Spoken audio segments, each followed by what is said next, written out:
Moi, je ne me définis pas nécessairement comme masculiniste. Il y a des gens qui s'en chargent pour moi, mais je m'inscris quand même dans une mouvance de désir de reconnaissance de la condition masculine et de problématiques qui sont spécifiques aux hommes.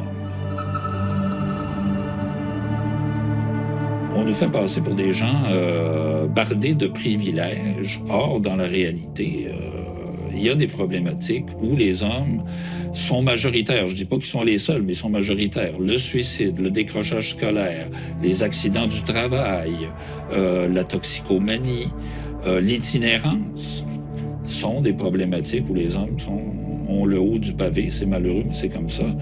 Et l'offre de services pour venir en aide aux hommes est 11 fois moindre au Québec que les services dévolus aux femmes. Donc toi, dans le fond, tu milites pour les droits des hommes. Absolument. Oui. Être opposé à ce féminisme 2.0, ce n'est pas être misogyne ou sexiste, contrairement à ce qu'essayent de dire ces militantes. C'est en fait préférer tout simplement remettre l'individu au centre de la société, quelle que soit son appartenance sexuelle ou communautaire. Quel est l'objectif de la page antiféminisme? Je pense l'information et la sensibilisation.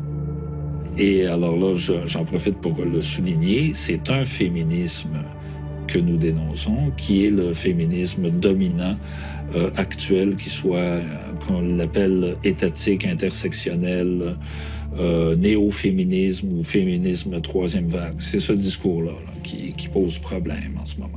C'est un féminisme qui a perdu ses repères, je pense. C'est un féminisme qui est à bout de souffle et qui se trouve à devoir presque inventer de toutes pièces des problématiques qui n'existent pas. Moi, je pense que la majorité des femmes ne se reconnaît plus dans le discours féministe radical. Moi, je n'y crois pas, moi. Parce que les autres formes de féminisme, les autres gains qui ont été effectués par le passé, à tes yeux, étaient justifiés? Bien sûr, bien sûr. Ça, j'ai de la misère avec le point de vue de certains de mes collègues pour qui toute initiative du féminisme est injustifiable. C'est pas vrai. C'est pas vrai. Il y avait nécessité pour une action féministe dans les années 60. C'est indéniable. Il n'y avait pas les mêmes droits pour les femmes que pour les hommes. C'est une évidence. Mais c'est qu'entre-temps, il y a des luttes qui ont été gagnées et on ne peut pas faire éternellement comme si ces luttes étaient toujours à reconquérir. Alors, l'égalité de droit, il va falloir qu'on m'explique en quoi elle n'est pas acquise. Il va falloir qu'on me démontre quels droits les hommes ont que les femmes n'ont pas.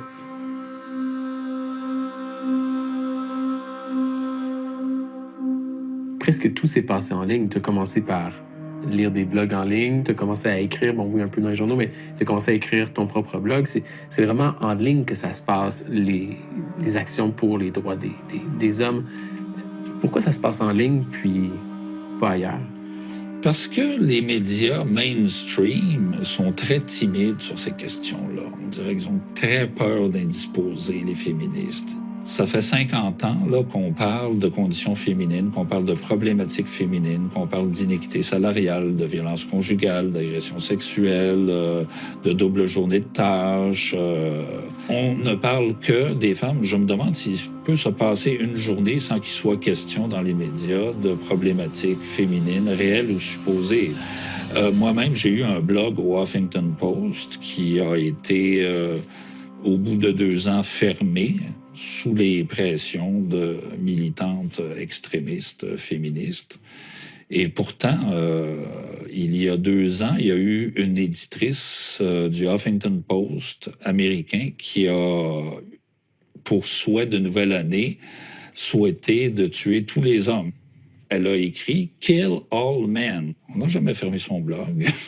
Alors, on voit qu'il y a un 2 poids, 2 mesures. Est-ce qu'il manque d'espace en ce moment pour que les hommes puissent s'exprimer? Tu veux dire dans notre société en général? Oh, c'est évident. C'est évident. On critique les hommes, on leur dit vous ne vous exprimez pas, vous ne vous extériorisez pas, et quand ils le font, on leur dit mais mon Dieu, c'est donc méchant ce que vous dites. Ou bien on dit oh, pauvre petit gars, il a une grosse pépine, le petit gars. Oh. Et puis là, on tourne en dérision ce qu'ils vivent. Il faudrait s'exprimer selon certains paramètres ou avoir une façon féminine ou féministes de s'exprimer. Les hommes sont les hommes, ils doivent s'exprimer comme des hommes, c'est tout. Est-ce que c'est un peu le rôle de la page antiféministe de donner un endroit pour les hommes où exprimer, véhiculer leur colère, leur frustration par rapport au féminisme? C'est une des avenues, effectivement. On peut le voir tout à fait comme ça. C'est une soupape. Il y a des gens qui trouvent des gens qui pensent comme eux. Il y a des gens aussi dont le discours serait peut-être plus radical s'ils ne trouvaient pas sur notre page des points de vue plus nuancés. C'est à cause de putes et de société qui met les hommes de côté, qu'il y en a qui sortent comme un monstre, qui s'énervent, qui décident de faire une espèce de justice eux-mêmes. Les hommes, ils souffrent, ils crèvent. Littéralement, c'est le cœur qui serre, qui crève et qui fait mal.